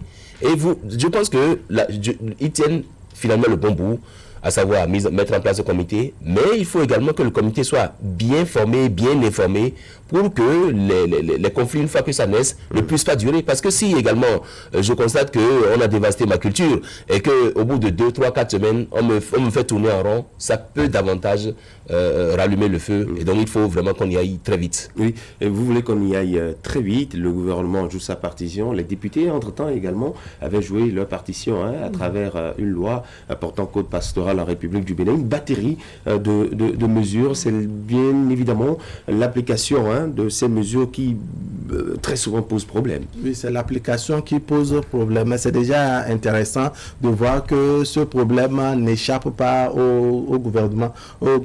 La question donc de conflit entre les éleveurs et les agriculteurs qui sont souvent, n'est-ce pas, qui s'enchaînent souvent par les pertes en vies humaines, les dégâts matériel les champs des pauvres agriculteurs dévastés. On avait parlé en son temps de couloir de transhumance, ce couloir-là que doivent emprunter les éleveurs, que doivent emprunter les éleveurs, les éleveurs. Mais il y a un véritable problème qui se pose. Est-ce que les éleveurs eux-mêmes sont identifiés? Moi, je pense que avec la naissance de ce conseil, de ce comité qu'on met en place, qui a la possibilité également de mettre ces démembrements dans les départements, il faut attendre qu'au-delà de tout travail, n'est-ce pas, qu'ils puissent, procéder aux sensibilisations nécessaires, peut-être répertorier, n'est-ce pas, les éleveurs, de manière à ce qu'on sache quelles sont les catégories d'éleveurs qui empruntent tel couloir et tel autre, qui sont ceux qui font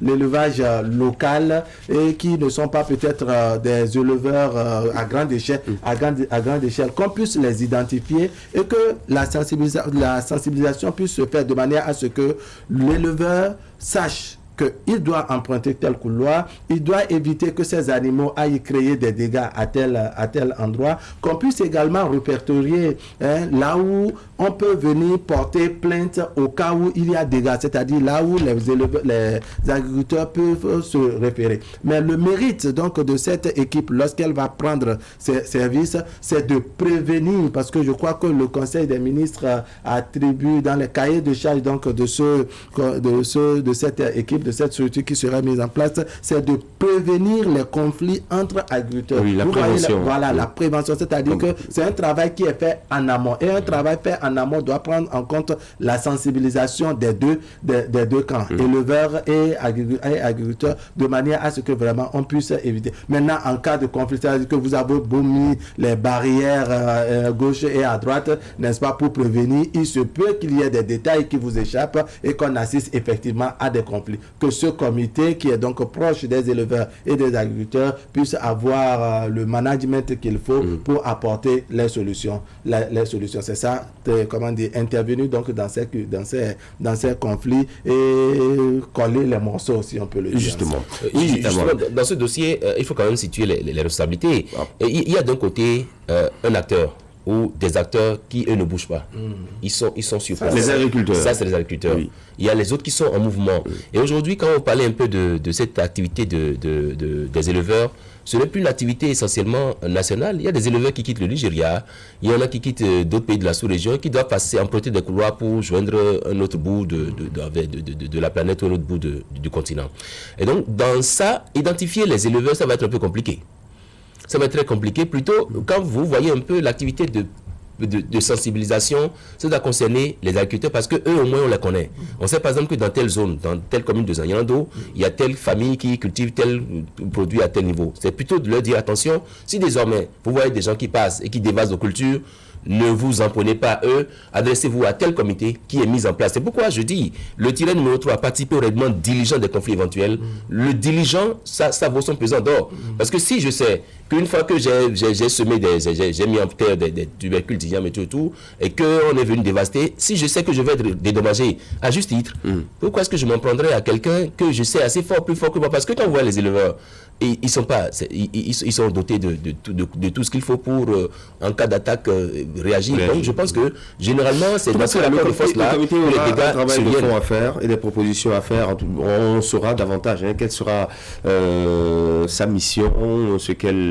qu'il fera sur le terrain pour nous éviter à répétition ces conflits que nous observons bien souvent entre agriculteurs et éleveurs. Nous n'avons plus assez de temps pour nos échanges. On va passer au dernier sujet. C'est bien sûr le Mali qui n'en finit pas avec ses problèmes.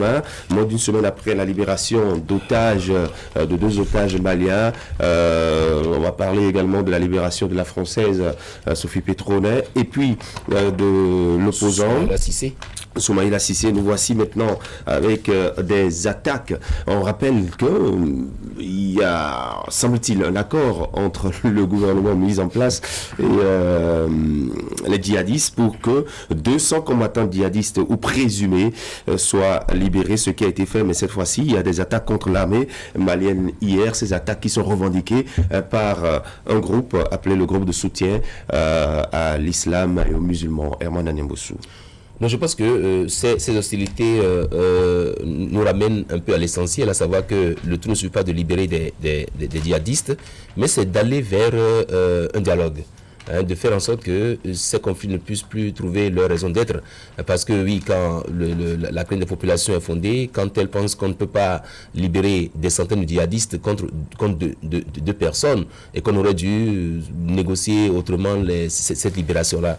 Je pense que le verre est tiré, il faut le boire. Mais comment le boire? Parce que justement, les populations qui ont vu leurs parents tués par ces mêmes djihadistes qui ont été libérés et qui craignaient déjà un regain d'hostilité dans la zone, je ne voudrais pas que ces populations aient finalement raison d'avoir eu de telles réserves au moment où les djihadistes étaient libérés. Il faut que très tôt, les différentes opérations qui sont sur le terrain puissent aller vers un dialogue. Vous avez dû comprendre, vous avez dû entendre Sophie Pétrolin quand elle est sortie, l'interview qu'elle a accordée. Elle ne parle pas des djihadistes en termes de djihadistes, non. Elle parle de gens qui ont une autre manière de penser, des gens qui sont un peu divisés sur... Donc je pense que ce qui divise, on peut essayer de trouver une solution à ça. Pourquoi ne pas y aller très vite pour éviter que les populations meurent comme ça et meurent n'importe comment. Alors, comme titre, on a posé une question. Les hostilités reprennent ou continuent? Wahab Ali Para, quand on suit de près toute l'actualité autour de la libération de près de 200 djihadistes contre 4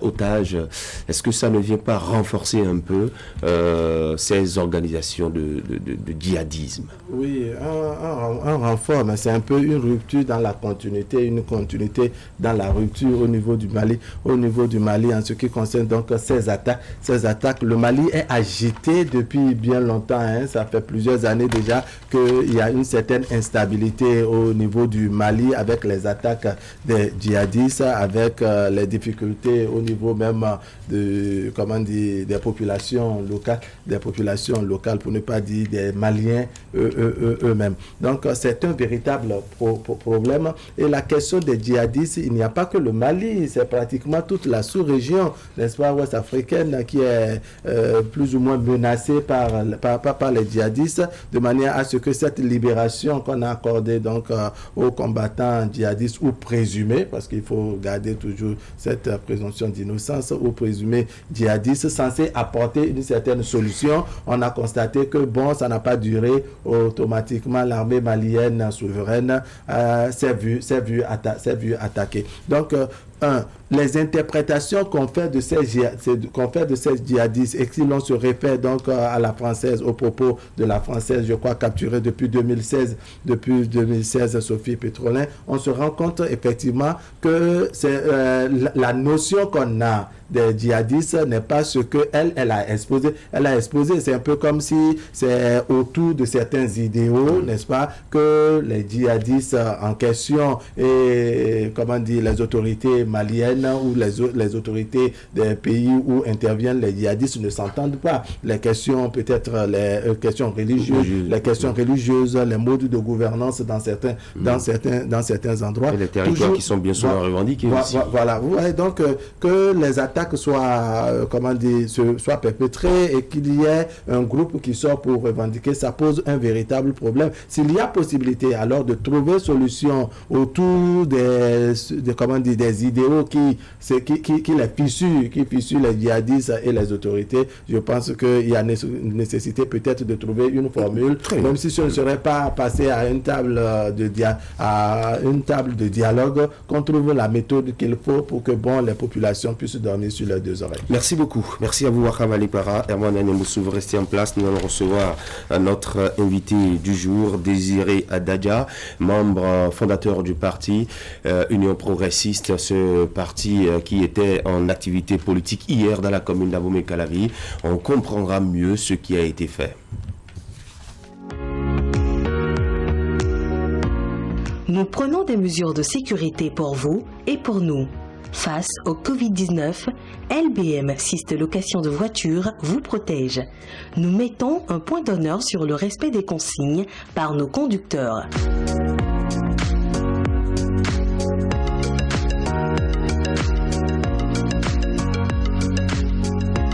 Nos véhicules sont systématiquement désinfectés avant et après chaque mission.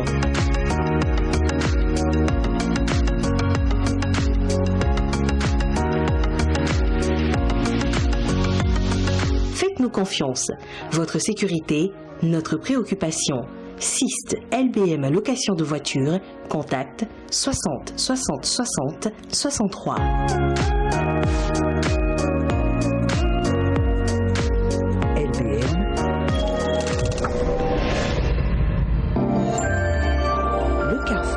Des grandes marques. Vous recherchez une formation qualifiante dans les métiers d'expert comptable, de banquier, d'assureur, de communicant, de gestionnaire d'entreprise et de spécialiste des ressources humaines.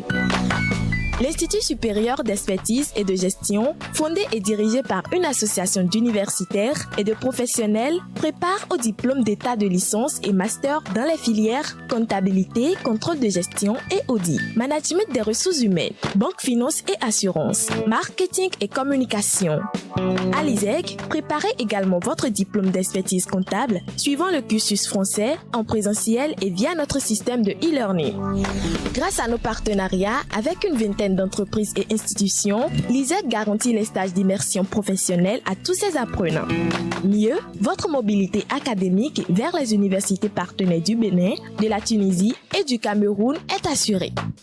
Pour tout renseignement, rejoignez notre campus 6 à Cotonou, Bedroumende, 2e rue après le carrefour Saison Poule et sur notre page Facebook ISEG Bénin. Ou appelez le 229 21 32 10 43 ou le 66 51 116 50. Site web www.isegbenin.org. ISEG, l'expertise à votre portée.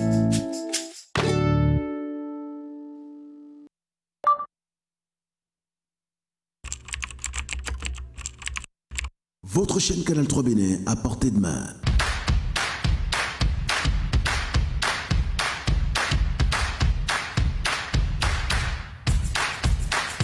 Découvrez désormais, depuis votre smartphone ou tablette, toute l'actualité nationale et internationale, vos émissions préférées de la chaîne Canal 3 en live 24/24, où que vous soyez, à travers son application disponible en téléchargement libre sur Play Store. Canal 3 et sur le www.canal3télévision.com, vous êtes les bienvenus.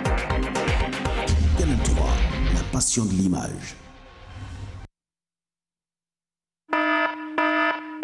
Alerte! Vous avez 60 ans et plus, ou bien vous souffrez d'une affection chronique? Ceci vous concerne. Le coronavirus fait des ravages, surtout dans les rangs des personnes âgées. Pour vous protéger, respectez les consignes. Pratiquez l'auto-isolement. Ne sortez de chez vous que pour cause de nécessité absolue. Il y va de la préservation de votre vie.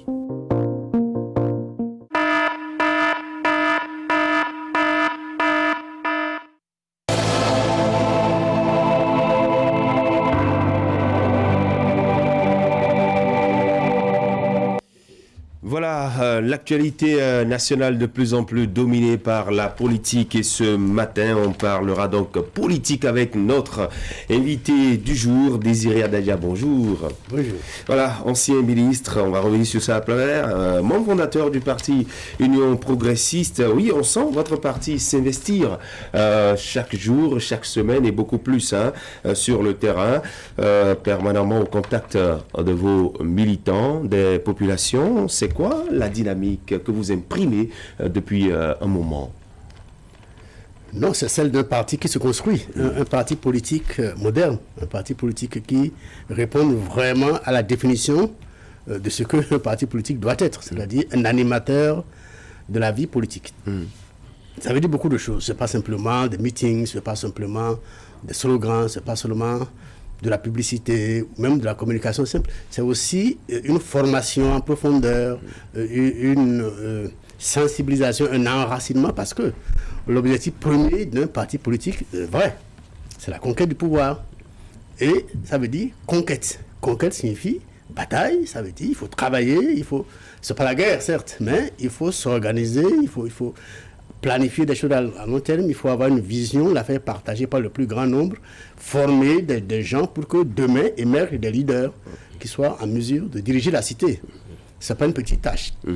C'est ce travail que vous vous employez à faire. D'un autre côté, on voit également d'autres formations politiques investir le terrain, une certaine concurrence entre vous, notamment avec le BR qui vous talonne depuis un moment. C'est vrai que vous êtes premier aujourd'hui à l'Assemblée nationale, dans les communes, mais derrière, il y a le bloc républicain. Non, tout ça n'est que contingence. Dans la vie d'un parti politique, il y a beaucoup d'étapes, il y a beaucoup de situations. Ici, nous sommes dans un pays, heureusement, démocratique, et il y a des règles pour former un parti politique.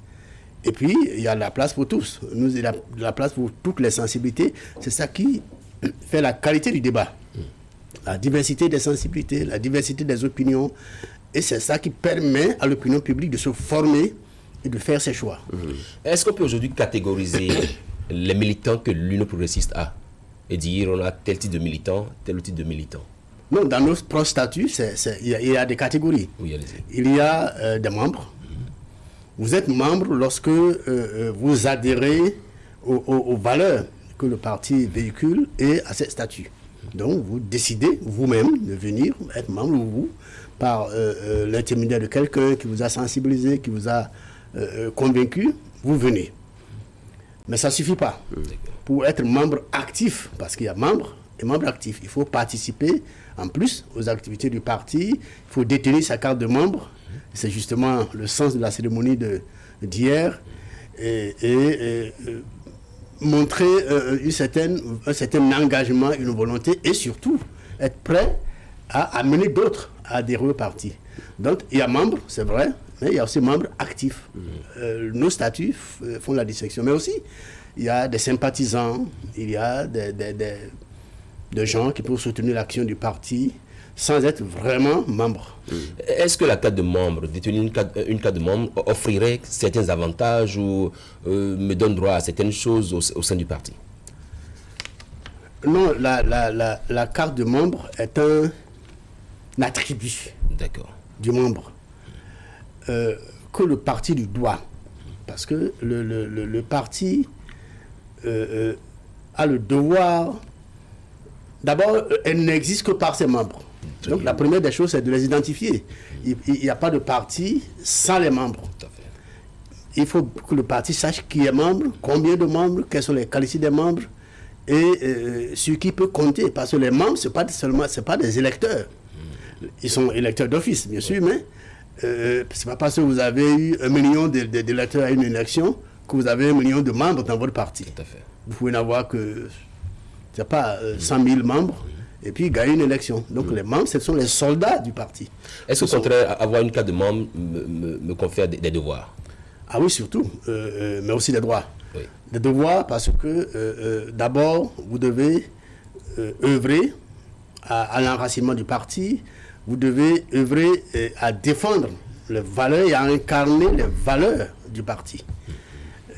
En contrepartie, vous avez des droits parce que un parti qui a identifié ses membres, qui les connaît, qui les cerne sur le terrain, et c'est sur le terrain, est en mesure de les former, de les préparer et de les faire participer à des activités. Le parti est structuré de telle manière qu'il y a de la place pour tout et pour tout le monde. Si vous n'êtes pas dans une structure de base, un des responsables d'une cellule, d'une sous-section, d'une section, ou même dans une fédération, ce qui sont des structures, vous pouvez militer à travers des organisations de masse du parti, les jeunes, les femmes, les artisans, il y en a une quinzaine, ou dans une des commissions thématiques spécialisées, le numérique, l'agriculture, le numérique, vous êtes un spécialiste. Bon, j'en suis un, mais il y en a d'autres. Donc, voilà un peu. Et à travers tout ça, c'est à travers tout ça qu'on observe l'émergence de leaders, des dons, des facultés se manifestent. On offre un cadre pour que s'épanouissent des valeurs. C'est comme ça qu'on crée des leaders, c'est comme ça qu'on crée des meneurs demain. C'est faute d'avoir fait ça que depuis 30 ans, on n'a pas eu un chef de l'État, on n'a pas eu un président de la République élu candidat d'un parti politique. Or, ça aurait dû être ça. En 30 ans, on n'a pas pu faire émerger des leaders d'un parti politique parce qu'on n'a pas offert le cadre pour qu'ils s'épanouissent, pour que ceux qui avaient ces facultés, ces dons-là, puissent les exprimer, qu'on les identifie et qu'on les accompagne. C'est ce que l'Union progressiste s'attelle à faire maintenant. Alors, ce que vous êtes en train de faire, mais l'Union progressiste n'est pas créée aujourd'hui, c'est depuis fin 2018. Bientôt, ça fera 2 ans que le parti existe. Pourquoi attendre l'approche de son 2e anniversaire pour aujourd'hui, maintenant, mettre à la disposition de ses militants des cartes de membres? Est-ce que, entre-temps, vous n'avez pas perdu certains qui ont cru en vous, par faute de ne leur avoir pas donné en ce moment précis leur carte de membre? Alors vous posez plusieurs questions en une, parce que on ira au cas par cas. Oui, alors, pourquoi maintenant? D'abord le processus. Ce qui s'est passé hier, c'est l'aboutissement d'un processus. Dans les statuts, qui a démarré depuis quand? En fait, depuis, même avant le congrès, depuis novembre, même fin octobre 2018, c'est-à-dire 2 ans. Par l'activation d'une entité, d'un organe qui était prévu dans les statuts même, qui s'appelle fichier central. Le fichier central a pour tâche d'enregistrer les membres, de tenir un état, une base de données de tous les membres, donc d'avoir un fichier sur chacun des membres. Vous avez une plateforme numérique pour ça? Tout à fait, je vais y venir. Donc le fichier central a commencé à travailler depuis novembre, avant le congrès, d'ailleurs pour préparer aussi le congrès. Et puis ensuite, il a fallu établir un programme, mettre en place une plateforme numérique, parce qu'on ne peut pas aller passer dans les quartiers, écrire des noms, et puis sur un papier. Donc c'est une base de données numérique. Donc c'est un parti moderne qui se construit de manière moderne avec des outils modernes. Nous avons adapté le numérique, nous avons adopté le numérique comme outil de développement du parti. Donc ça a permis de constituer la liste informatisée des membres de l'Union progressiste. Et cette liste a subi des évolutions, des changements, et je réponds à une des questions sous-entendues. Vous savez, lorsque quelque chose de nouveau comme ça se profile dans le paysage, il y a les curieux, il y a des gens qui pensent que c'est un peu comme ça s'est toujours fait. Un parti s'annonce, j'y vais. Et puis, si 2 semaines après, un autre s'annonce, pourquoi pas, je vais aussi voir là-bas, ainsi de suite. Donc, c'est vrai, il y a eu des membres, il y a eu des gens qui sont venus s'inscrire et qui, au bout de 2 ou 3 événements, surtout des élections, se sont retrouvés aussi ailleurs. Bon, donc, c'est pour voir tous ces mouvements se produire et stabiliser la liste que nous avons observé un certain nombre d'événements, et la liste s'est apurée progressivement. Et maintenant, nous sommes prêts à stabiliser encore, que rien n'est garanti, parce que c'est une mentalité qui s'est développée. Les gens n'ont pas la mentalité d'adhérer à un parti parce qu'il y a des valeurs et d'y rester. Et ils ont toujours un œil un peu dehors. On ne va pas corriger ça du jour au lendemain. Mais on va corriger ça. On a besoin de corriger ça. Et ça se profile. Donc c'est tout ça qu'on a dû faire pour progressivement arriver à l'étape de maturité où on peut maintenant offrir des cartes de membres. Alors, quelle garantie avez-vous en offrant aujourd'hui ces cartes de membres à vos militants que vous avez identifiés comme étant des militants engagés et que vous confirmez maintenant? La garantie? Il n'y a pas de garantie. La garantie individuelle. Le parti offre un cadre. Le parti vous offre des valeurs. Je veux vous convaincre que ce sont ces valeurs-là qui vont nous permettre de jouer le rôle que nous voulons jouer dans la République, dans la gouvernance du pays demain. Si, chemin faisant, vous n'êtes plus convaincu, rien ne va vous retenir. Mais le parti n'appartient à personne. Le parti appartient aux membres. Donc ce sont les membres qui en font ce qu'ils veulent dans un cadre donné. Donc le parti est ce que ses membres sont aussi. Donc il y a ce mélange-là qui fait que normalement, les membres qui cherchent quelque chose devraient pouvoir y rester parce qu'ils doivent pouvoir convaincre les autres, ils doivent pouvoir montrer que s'ils ont des idées différentes, que ces idées étaient les meilleures. Donc, nous pensons que progressivement, nous allons aller vers la stabilité des membres parce que l'idéologie du parti, les valeurs du parti, les activités du parti sur le terrain, nos démonstrations de force politique vont convaincre, je crois, une bonne majorité. Alors, vous avez attribué hier des cartes de membres à certains militants. Comment se perd cette carte-là ou cette qualité de militant? se perd. Oui, comment je décide de perdre la qualité de militant, je ne veux plus être membre de l'Union progressiste, c'est-à-dire il suffit de jeter la carte, ou il faut forcément une déclaration pour dire que je ne suis plus membre de l'Union progressiste. Comment ça se fait? Il y a un processus d'adhésion. Évidemment, nous sommes aussi dans une transition. Nous commençons, tout ça n'est pas pleinement encore vraiment appliqué, mais le processus, c'est une demande, vous vous manifestez, vous avez eu une discussion avec quelqu'un qui a essayé de vous expliquer, ou bien vous avez vu, vous avez observé, ça vous intéresse, vous vous approchez, ou on vous approche d'ailleurs, et si vous êtes convaincu, oui, vous le manifestez par l'inscription en ligne. Très bien. Vous inscrivez en ligne sur votre portable, ou bien on vient vous inscrire en ligne de n'importe où, en n'importe quelle langue, sur votre portable. Et vous apparaissez sur notre plateforme comme un militant et on vous dit, je suis de tel département, de telle commune, arrondissement, jusqu'au village. Tout à fait. Et vous êtes connu au village. Dans le parti, c'est au village qu'on vous connaît, ça, dans votre cellule, au quartier de ville qu'on vous connaît. Vous devez militer là. Vous devez manifester votre militantisme là d'abord. Ensuite, vous montez. Donc, quand vous avez fait ça, bon, on vous enregistre comme un membre. Et puis, pour retirer votre carte, c'est un droit d'adhésion aujourd'hui de 200 francs CFA. Seulement, oui. Merci d'avoir dit seulement. Il y a des gens qui pensent que, on aurait dû faire encore plus d'efforts, mais bon, on pense que quand même 200 francs. Donc, voilà les conditions pour d'abord acquérir la qualité. Mais pour la perdre, il y a beaucoup de possibilités. Il y a la définition. Si vous n'êtes plus convaincu, si vous pensez que pour des raisons quelconques, vous ne vous retrouvez plus dans ce parti, vous décidez de partir, vous décidez de quitter. Là, on l'enregistre tout aussi bien. Mais il y a aussi des conditions dans lesquelles on peut vous faire partir. Parce qu'il y a des fautes lourdes, vous n'avez pas défendu vraiment les lignes du parti. Il y a un certain nombre de valeurs que ce parti veut véhiculer. Si vous violez ces valeurs, si vous allez à l'encontre de manière répétée de ces valeurs-là, par vos comportements, par vos activités ou non-activités, à un moment donné, on vous dira... Alors, dans l'un ou l'autre des cas que la personne ou le militant décide de démissionner du parti ou que le parti décide de le renvoyer, vous lui retirez la carte de membre ou il garde ça comme archive? Non, la carte est invalidée et il ne peut plus l'utiliser. Si il est gentleman, il vient, ou elle, il vient déposer la carte, on lui demande de déposer la carte. Ça se présente sous quel format? Aujourd'hui, c'est un format d'aujourd'hui, mais ça ressemble un peu à la carte d'identité nationale. Et cette opération va se poursuivre sur toute l'étendue du territoire national. Absolument. On a vu le président du parti, Bruno Amoussou, qui était à la cérémonie de lancement. Il fera également le tour du Bénin avec vous pour ça? Ça se passe. C'est réparti entre les membres du bureau politique, entre divers responsables. Mais en fait, le travail est fait par des comités communaux qui sont mis en place pour suivre les activités du parti dans chaque commune. Et puis, ils sont organisés dans les arrondissements jusqu'au niveau des villages.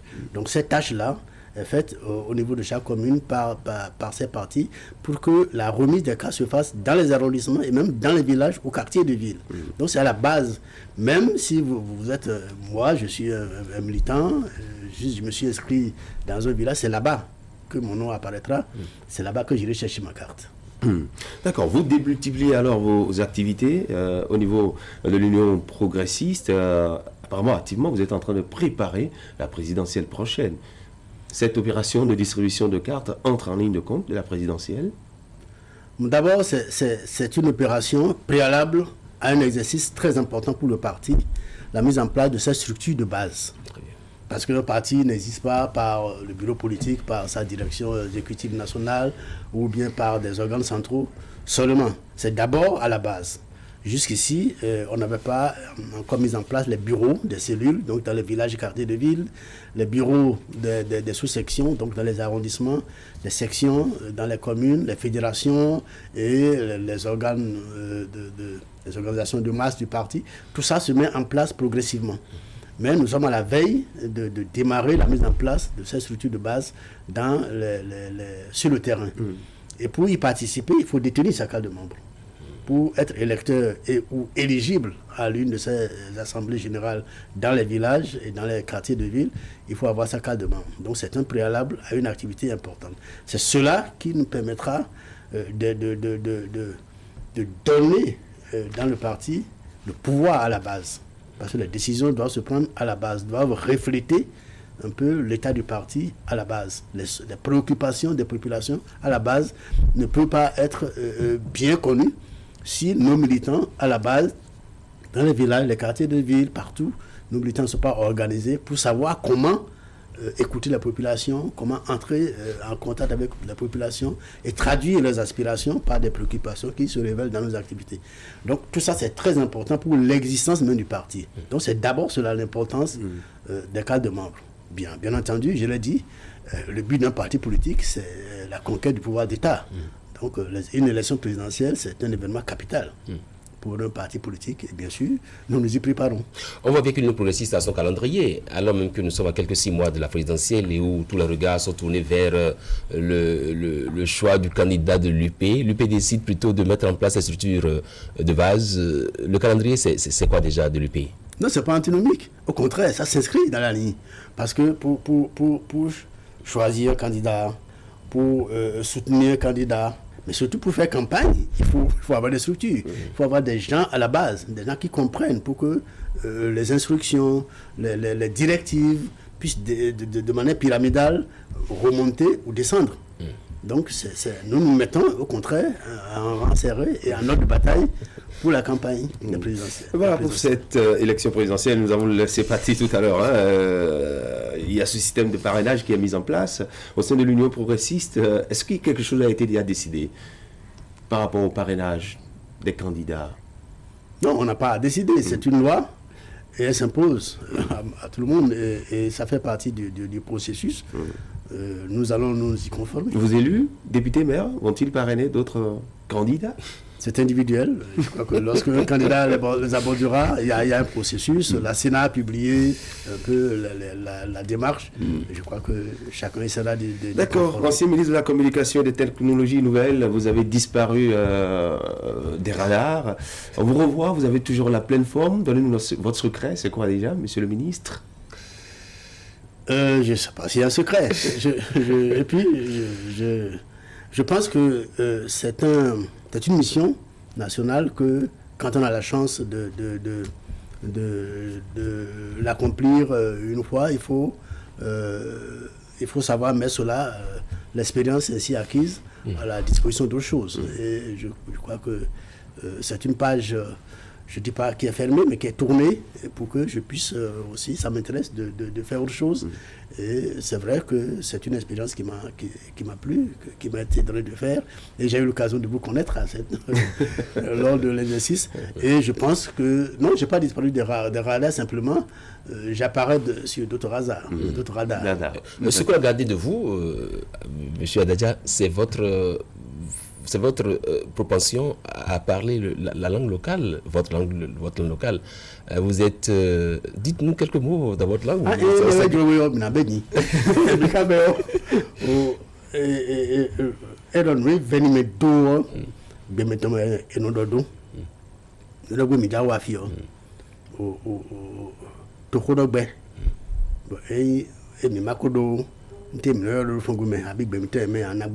Union progressiste. Union progressiste à Soewa Wede. Kakaba Mei, mettons mais pévier et n'a tout. Donc on paie, au cas tout mais le paie mais non quand va se faire non n'a bon va se faire tout mais on a moro mais ça va oui pévier va une paie et va bon nous me blosso ou m'a dit ben sorry mais au clair na moro mais le paie mais le cas rien non na moro mais métier lié mais non va se le pas nous t'envoyer mais personne. L'un des rares ministres qui pouvait vous accorder une interview en langue locale, c'était lui. Il faut qu'on y aille là. Je veux bien vous dire merci dans cette langue. Ça me gêne pas. D'accord. Goumbe Désiré Adadja, merci beaucoup. Merci d'être passé par ici. On rappelle aux téléspectateurs que vous êtes membre fondateur du parti Union progressiste. Vous étiez sur ce plateau pour nous parler de vos activités et donc de tout ce que vous faites pour faire grandir ce parti. En tout cas, nous vous souhaitons bonne chance et bon vent. Bonne journée du jeudi à vous. Herman Nyamboussou, merci beaucoup. Dans un instant, nous allons recevoir Félix Adenika. Il est l'invité environnement de Fulbert Adjime Rossou. On nous apprendra ce matin à bien nous laver les mains.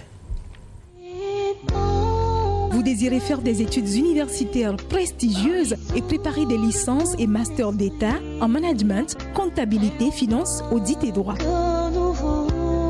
Rejoignez ISM Adonai au Bénin, à Cotonou, Calavi, Parakou et Porto Novo. ISM Adonai est certifié ISO 9001. Site web www.ismadonai.net. ISM Adonai, la marque d'une école prestigieuse.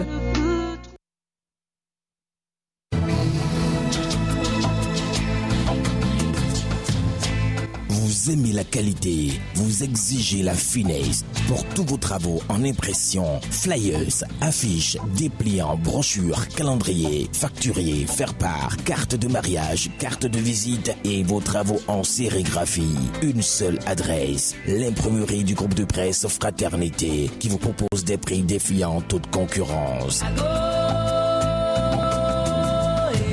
Imprimerie Fraternité, c'est une équipe dynamique avec du matériel de dernière génération capable de vous produire en quantité, qualité et avec célérité.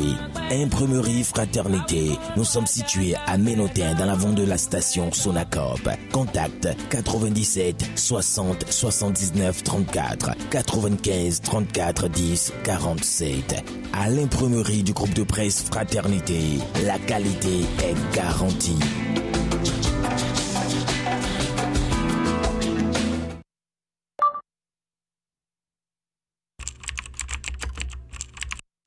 Votre chaîne Canal 3 Bénin à portée de main.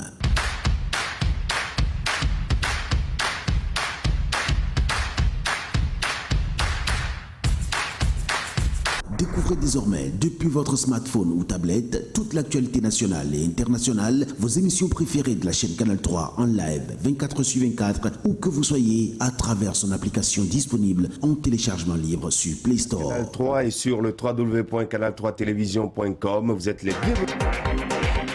Canal 3, la passion de l'image. Alerte coronavirus. Le coronavirus est une maladie respiratoire grave qui se manifeste notamment par une toux sèche, le rhume, une forte fièvre, des difficultés respiratoires. Si vous ressentez l'un quelconque de ces symptômes, que faire? Restez chez vous et appelez immédiatement le SAMU au 95 36 11 04 ou au 95 36 11 02 pour être pris en charge gratuitement. Attention, ne sortez pas. Attendez que les agents viennent à vous. N'allez pas dans une structure de santé, ni dans une pharmacie, ni chez votre médecin traitant. Vous contribuez ainsi à maîtriser la pandémie.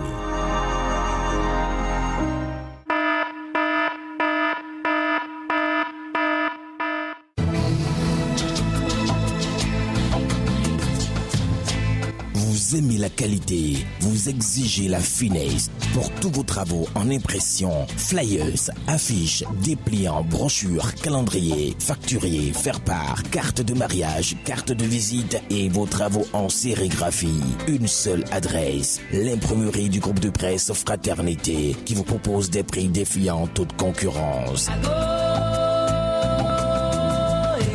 Imprimerie Fraternité, c'est une équipe dynamique avec du matériel de dernière génération capable de vous produire en quantité, qualité et avec célérité.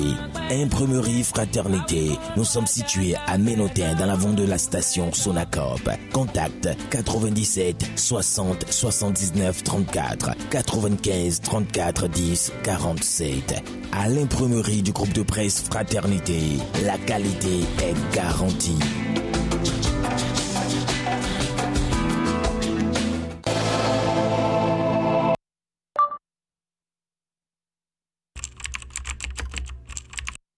Votre chaîne Canal 3 Bénin à portée de main.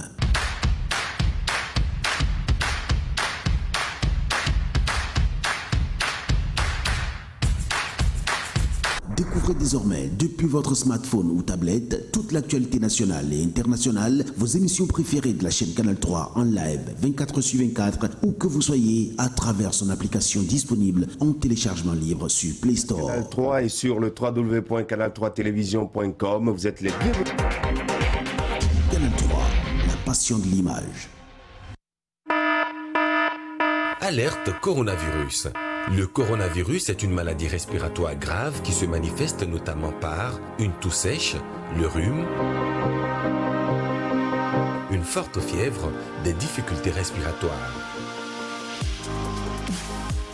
Si vous ressentez l'un quelconque de ces symptômes, que faire? Restez chez vous et appelez immédiatement le SAMU au 95 36 11 04 ou au 95 36 11 02 pour être pris en charge gratuitement. Attention, ne sortez pas. Attendez que les agents viennent à vous. N'allez pas dans une structure de santé, ni dans une pharmacie, ni chez votre médecin traitant. Vous contribuez ainsi à maîtriser la pandémie.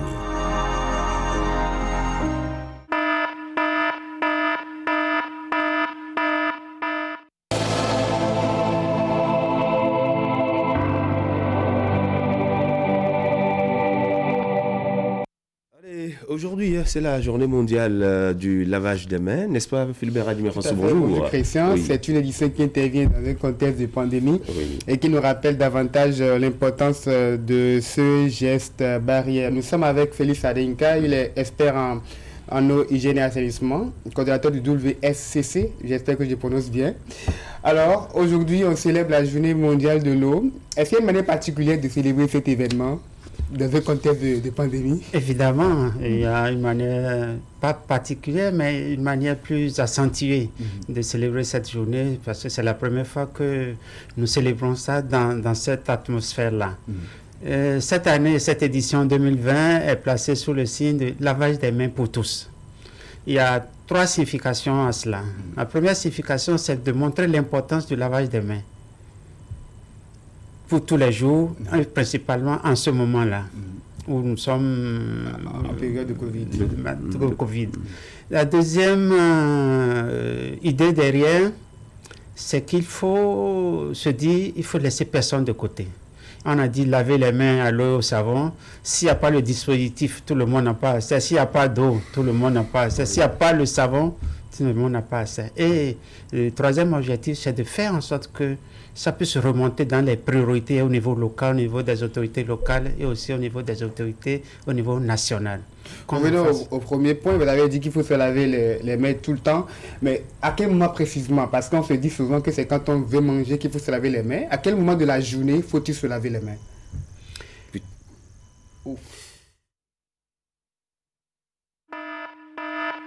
Alerte coronavirus. Le coronavirus est une maladie respiratoire grave qui se manifeste notamment par une toux sèche, le rhume, une forte fièvre, des difficultés respiratoires. Si vous ressentez l'un quelconque de ces symptômes, que faire? Restez chez vous et appelez immédiatement le SAMU au 95 36 11 04 ou au 95 36 11 02 pour être pris en charge gratuitement. Attention, ne sortez pas. Attendez que les agents viennent à vous. N'allez pas dans une structure de santé, ni dans une pharmacie, ni chez votre médecin traitant. Vous contribuez ainsi à maîtriser la pandémie.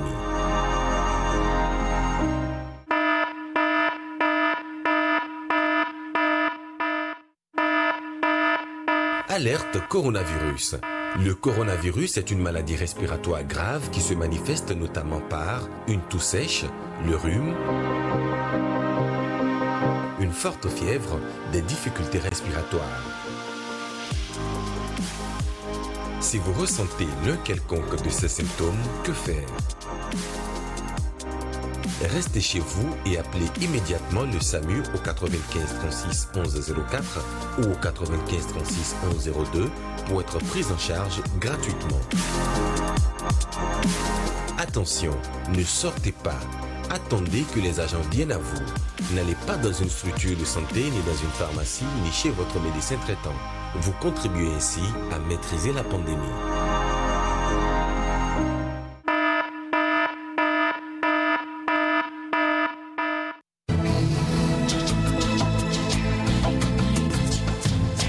Vous Vous aimez la qualité, vous exigez la finesse. Pour tous vos travaux en impression, flyers, affiches, dépliants, brochures, calendriers, facturiers, faire-part, carte de mariage, carte de visite et vos travaux en sérigraphie. Une seule adresse, l'imprimerie du groupe de presse Fraternité qui vous propose des prix défiant toute concurrence.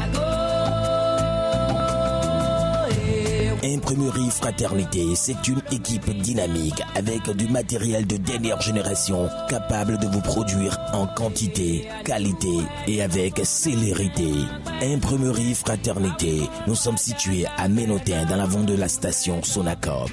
Contact 97 60 79 34 95 34 10 47. À l'imprimerie du groupe de presse Fraternité, la qualité est garantie.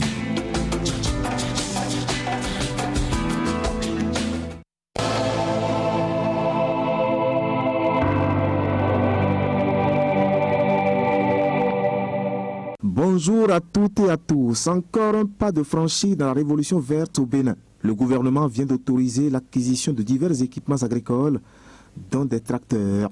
Décision prise hier en Conseil des ministres et publiée par la presse ce matin. Et les journaux précisent qu'au total, 10 milliards de francs CFA seront mobilisés pour cet investissement. Promotion agricole par le gouvernement, 10 milliards de tracteurs subventionnés pour les agriculteurs, écrit en gros titre, l'autre quotidien. Le même sujet fait la 2 de 1 du quotidien La Nation. Mécanisation, 10 milliards de francs CFA pour accélérer le processus, pointe le quotidien du service public. Pour le quotidien matinal, c'est un nouveau souffle à la mécanisation agricole au Bénin. Le journal ajoute que cet important financement induira la révolution des méthodes culturelles. Le quotidien Fraternité, lui, s'intéresse à l'assainissement du cadre de vie des populations avec la gestion des ordures dans le Grand Okoué. À en croire mon confrère, cet exercice prend une autre dimension avec les réformes et les investissements pour la modernisation. Désormais, informe la publication, les paniers et autres bidons coupés pour servir de poubelle dans les ménages n'auront plus droit de citer car les tricycles acquis pour faire la précollecte ne sont pas des engins classiques. Ils sont conçus de sorte à élever les poubelles et à verser les déchets dans les conteneurs. Du coup, prévient la publication, il va falloir s'approprier des bacs à ordures ménagères en plastique rigide, équipés de roues et pour la plupart munis d'une collette. Et ceci pour permettre leur préhension frontale par le système de levée présent sur les tricycles. Du coup, conclut Fraternité, modernité doit rimer avec éco-citoyenneté dans l'exercice de ramassage des ordures dans le Grand Okoué.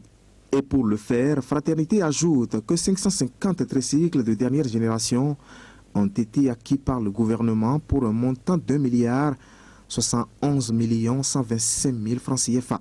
Des engins qui seront opérationnels dès lundi prochain sur toute l'étendue du territoire national. En politique, plusieurs publications parlent de militantisme au sein de l'Union progressiste. Et selon mes confrères, le parti au logo Baobab vient de lancer l'opération de distribution des cartes de membres. Opération lancée hier mercredi pour mieux montrer la force de cette formation sur la balance politique du Bénin. Ce qui fait dire à la presse que l'Union progressiste enracine la formalisation du militantisme en son sein. Pour le journal L'événement du jour, l'Union progressiste est en marche vers une victoire certaine en 2021.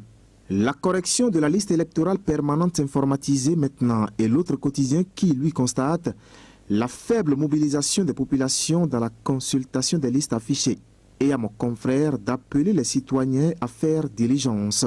Pour la compétition électorale de 2021, le journal Matin Libre nous informe qu'au plus 9 candidats seront sur la ligne de départ. Présidentielle 2021 et parrainage, pointe le canard, 4 ou 9 candidats au plus. Et pour une élection présidentielle sans guéguerre, le journal fait savoir que les sages et notables du Borgou demandent la suppression du parrainage. Matin Libre s'intéresse aussi à la vague de démissions notée ces derniers jours au sein des partis FCBE, UDBN et Moël Bénin et se demande si c'est une ruée vers la rivière. Dans la suite, ce matin, la crise sanitaire mondiale liée à la Covid-19. Les journaux nous informent que le Bénin vient d'enregistrer 27 nouveaux cas, ce qui, précise mes confrères, porte à 2478 le nombre de cas confirmés que compte le pays pour 2330 personnes guéries. Le Bénin déplore à ce jour 41 décès liés à cette pandémie, ajoutent les publications. Le quotidien La Nation, lui, est allé à la rencontre de quelques malades guéris qui ont fait des témoignages poignants. Alors que cette maladie reprend de plus belle en Chine et dans certaines parties du monde, il est important, conseillent les journaux, de redoubler de vigilance dans la mise en œuvre des gestes barrières afin de continuer à lutter efficacement contre la Covid-19. Et parlant des gestes barrières au coronavirus, Fraternité profite de la journée mondiale de lavage des mains, célébrée le 15 octobre de chaque année, pour prendre les appréciations de quelques citoyens sur cette pratique qui doit être durable. Et selon le constat fait par mon confrère, les Béninois prennent conscience, mais il y a encore quelques poches d'ignorance par rapport à la banalisation de ce geste. Le monde des travailleurs pour mettre un terme à ce tour d'horizon de l'actualité. Les journaux nous apprennent que les élections professionnelles nationales, attendues depuis 10 ans, auront lieu cette année. Le comité électoral a été officiellement installé hier mercredi, informent mes confrères. Des élections, les troisièmes de l'histoire au Bénin qui, à en croire les publications, permettront au pays d'avoir un nouveau paysage syndical. C'est l'essentiel à retenir ce matin quant à l'actualité, vue et commentée par les journaux. Merci de m'avoir suivi et à demain.